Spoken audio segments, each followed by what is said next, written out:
একবিংশের বিজ্ঞান ও প্রযুক্তির যুগে আমরা পৌঁছেছি সভ্যতার উন্নতির চরম শিখরে।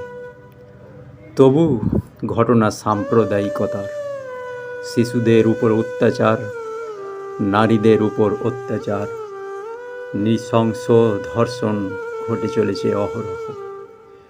যেন হার মেনেছে এই যুগের কাছে আদিম যুগ। সৃষ্টির পর থেকে সভ্যতার চাকা টানতে সমান অবদান রেখেছে নারী এই পৃথিবীতে।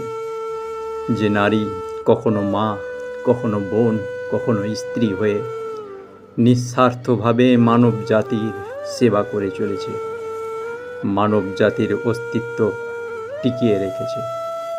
তাদের অবদানে এই ভুবন সুন্দর হয়ে উঠেছে, অথচ তারাই আজ নিরাপত্তাহীনতায় সর্বদাই ভুগছে।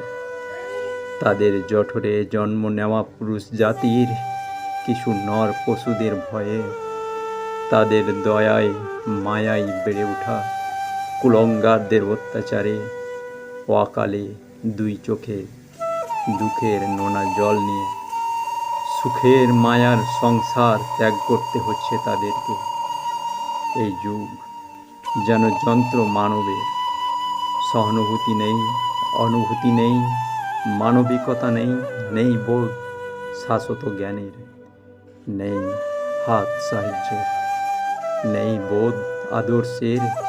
এই যুগ যেন আধিপত্যের, এই যুগ যেন স্বার্থের।